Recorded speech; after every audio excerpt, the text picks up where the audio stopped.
A real man is adopting him now, my ex said. I calmly signed. 1 week later her father was at my door, pale and trembling. Do you know what you just did to his inheritance? I did. Part 1. She called me on a Tuesday afternoon. No warning. No build-up. Just my phone ringing at 2:15 p.m. while I was reviewing a structural load report at my desk, and Kelsey's name on the screen like a small grenade I hadn't been expecting. I picked up because I always pick up. Not for her.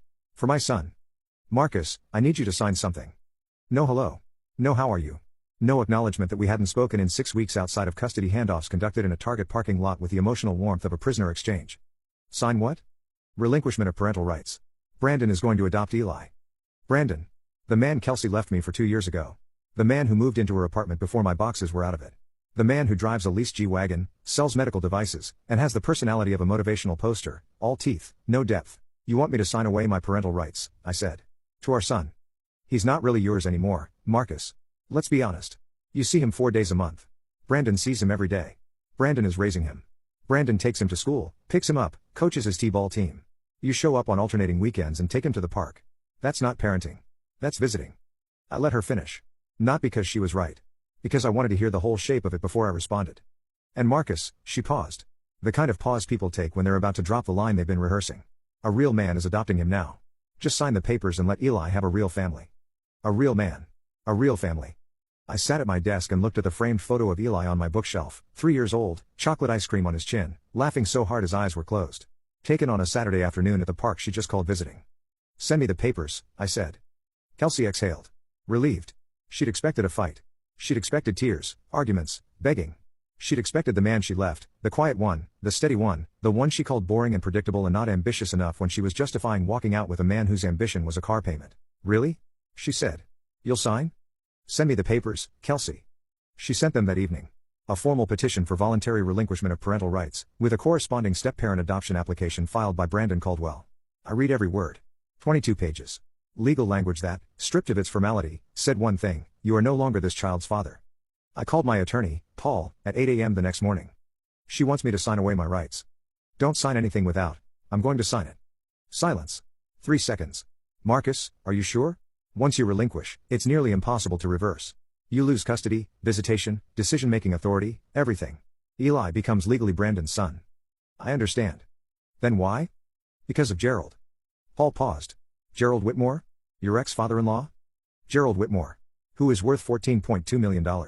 Who set up a bloodline trust for his grandchildren, biological grandchildren only, 9 years ago. A trust that pays out when the grandchild turns 21, provided the child is legally the biological offspring of Gerald's direct descendants. Paul went quiet again. But this time the silence was different. This time it was the silence of a man who just watched the chessboard rearrange. If you relinquish parental rights and Brandon adopts Eli, Paul started. Eli is no longer my legal son. He becomes Brandon Caldwell's legal son. But Gerald's trust specifies biological grandchildren of his direct bloodline. Kelsey is Gerald's daughter. Eli is Gerald's biological grandson through Kelsey. The adoption doesn't change his biology. But the trust language doesn't say biological grandchild.